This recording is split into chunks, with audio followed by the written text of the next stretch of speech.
এ মহিলাও না, এ পুরুষও না, এ হিজড়া হবে। নাই তো এরকম কথা লেখে কি করি? 318 পৃষ্ঠা আমি পড়েছি ওদের ওই কমিশনের পুরা বইটা, সবগুলো ইসলাম বিরোধী এবং ইসলামের বিপক্ষে একেবারে ডাইরেক্ট অ্যাকশন নিয়েছে। তার ভেতরে অন্যতম স্বামী আর স্ত্রী, এরা যদি দুইজন সংসার করার, স্বামী বলে আমি এখন সংসার করতে চাই, স্ত্রী বলে যদি না আমার এখন মন নেই, এরপরও যদি স্বামী সংসার করে, স্ত্রী যদি মামলা দেয়, তাহলে ধর্ষণ মামলা হবে। আর ধর্ষণ মামলা হলে সাক্ষী লাগবে না। স্বামী স্ত্রীর ঘরের ব্যাপারটা কি সাক্ষী কেউ দেবে? তা কি ভাবেন কোথায় হয়? আপনি ইউটিউবারদের ওখানে সেট করে রাখবেন, এক কথা বলছে না, তাহলে সাক্ষী আপনি পাবেন কোথায়? আর বিচারক যে রায় দেবে, ওকে আন্দাজে তো রায় দিতে পারবে না, সাক্ষী লাগবে না। আর ওই জিনিসকে দেখেছে কে সাক্ষী দিতে যাবে বলেন? সুতরাং এইরকম নীতিমালা যারা তৈরি করেছে, এ কি সুস্থ না অসুস্থ? আমার মনে হয় এদেরকে আর বাইরে রাখা ঠিক হবে না, তাহলে এই সমাজের ক্ষতি হবে। এদেরকে পাঠানো লাগবে পাবনায়। আরো জোরে বলেন। জেলখানা দেওয়ার দরকার নেই, পাবনায় পাঠিয়ে দেন, ও থাক। কয়েকদিন আগে পাবনায় গিয়েছিলাম, যে দেখলাম পাগল বেশি নেই, সব ভালো হয়ে চলে গেছে। এখন এদেরকে পাঠানো দরকার। ওরা আর পয়েন্টটা লিখেছে দ্বিতীয়টায়, যে শরীর আমার, সিদ্ধান্ত আমার। জেনা ব্যভিচারের ব্যবসা খুলে বসতেছে। শরীর আপনার মানে আপনার শরীরকে দিয়েছে, আপনার বাবা মা দিয়েছে আপনার শরীর। আপনার বাবা আর মার দায়িত্ব ছিল শুধু বিছানায় থাকা। এই শরীরটা আমার আল্লাহ নিজে বানিয়েছেন। সূরা নূরের ভেতরে আছে, সূরা কি মুমিনুনের ভেতরে আল্লাহ পয়েন্ট আকারে দিয়েছেন যে তোরে কি করে বানালাম আমি।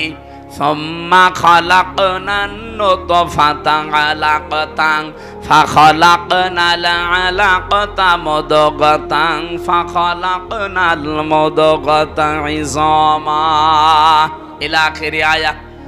আল্লাহ একে সিরিয়াল আকারে দিয়েছেন, আমি নুতফা এর আকারে, এরপরে আমি এটা মুদগা, এরপরে আলাক, এরপরে রক্তগোস্ত চর্বি চামড়া দিয়ে একটা ছাউনি দিয়ে বাচ্চার আকার দিয়ে ছেলে না মেয়ে হবে সে সিদ্ধান্ত দিয়ে মায়ের পেট থেকে আস্তে করে বের করে নিয়ে আসি। আল্লাহু আখরাজাকুম মিন বুতুনি উম্মাহাতিকুম লা তা'লামুনা শাইআ। এই আয়াতগুলো পর্যালোচনা করলে দেখা যায় পুরাটা দায়িত্ব আমার আল্লাহ পালন করেছে, বাকি শুধু সিস্টেমটা আমার আল্লাহ, যেহেতু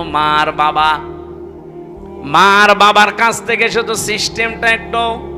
তাছাড়া আল্লাহ নিজেও আমাদেরকে বানিয়ে আকাশ থেকে ফেলতে পারতো না?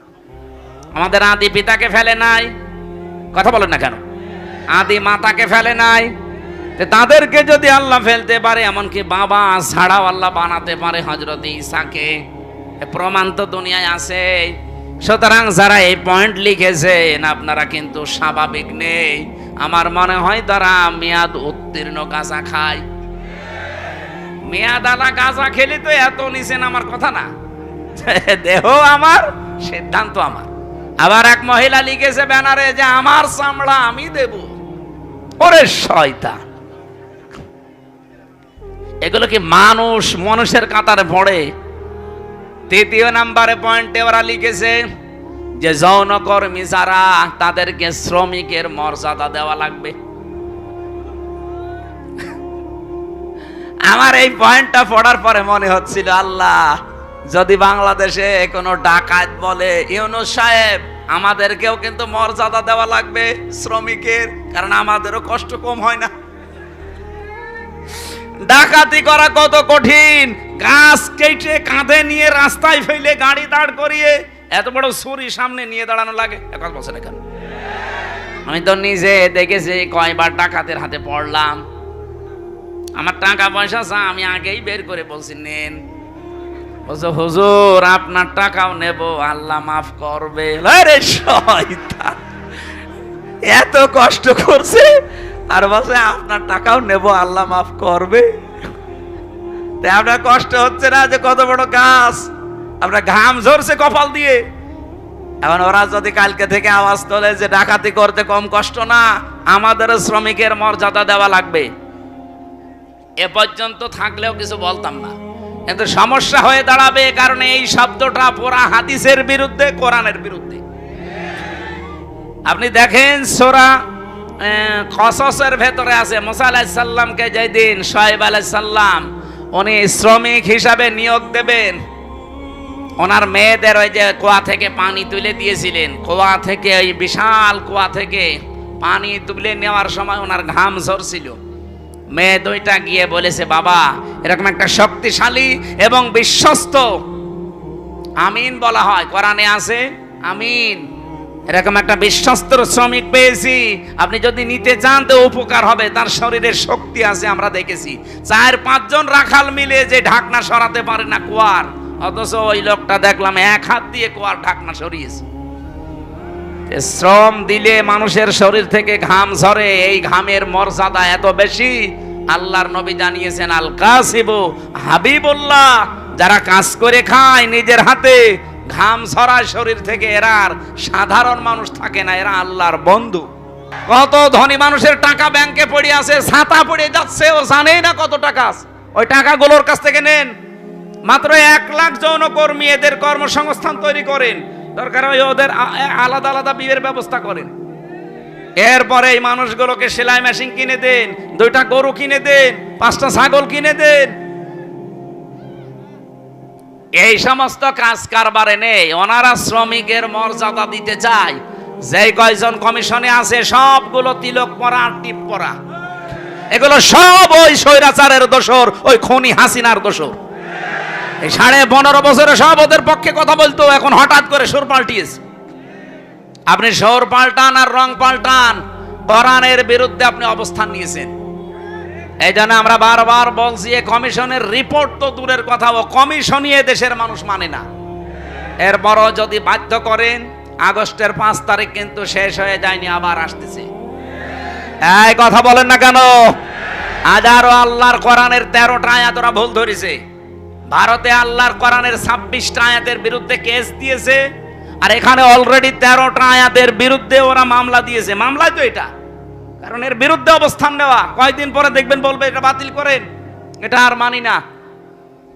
আল্লাহর কোরআনে আছে, ইউসিকুমুল্লাহু ফি আওলাদিকুম লিযযাকারি মিসলু হাযযিল উনসায়াইন, এই পৃথিবীতে 1 পুরুষ যা পাবে 2 নারী তাই পাবে, এটা নদী মেয়েদের প্রতি অবিচার, বৈষম্য।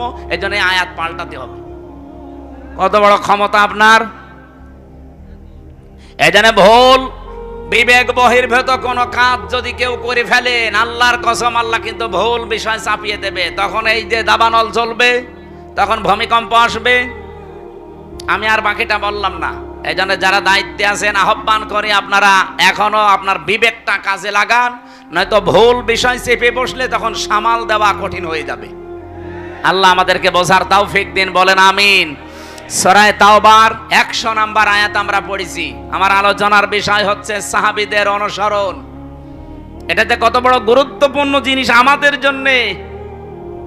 আল্লাহর নবী জানিয়েছেন, আল্লাহ আল্লাহ ফি আসহাবি লা তাত্তাখিদুহুম গরাদাম মিন বাদি ফামান আহাব্বাহুম ফাবিহুব্বি আহাব্বাহুম আমান আবগাদাহুম ফাবিবগদি আবগাদাহুম আখায়রু উম্মতি করনি সুম্মাল্লাযিনা ইয়ালুনাহুম সাহুম ইলা আখিরি আয়াত, ইলা আখিরিল হাদিস।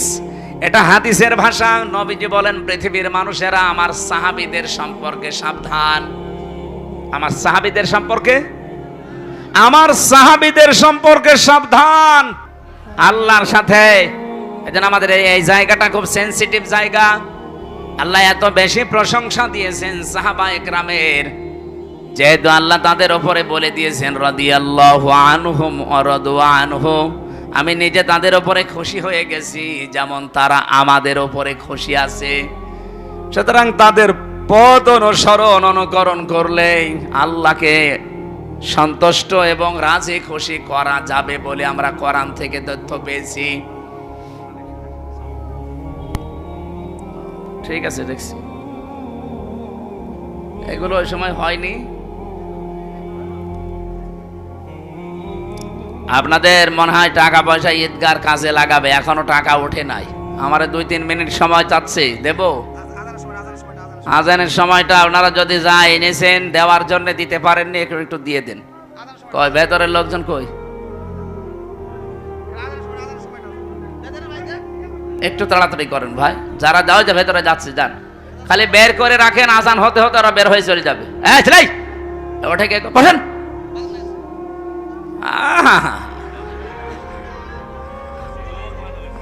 যাক যাক, ওর আবার বিয়ে হয়েছে, এখানে হাজার হাজার মেয়ের বাপ বসে আছে আর ও চলে যাচ্ছে। যাক, ওর জীবনে যেন বিয়ে আর না হয়। 1-1.5 ঘন্টা বসে থাকতে পারে না, বিয়ে দিলেও সংসার টেকবে না। এই যে দাম্পত্য জীবনের কলহ এবং তার সমাধান, পুরুষের এবং নারীদের দুইটা শ্রেণীরই সমস্যা আছে আমাদের কম বেশি। আজকে এসে নোয়াখালী থেকে এক লোক এসেছে আপনাদের এখানে তালাকের মাসলা নিতে।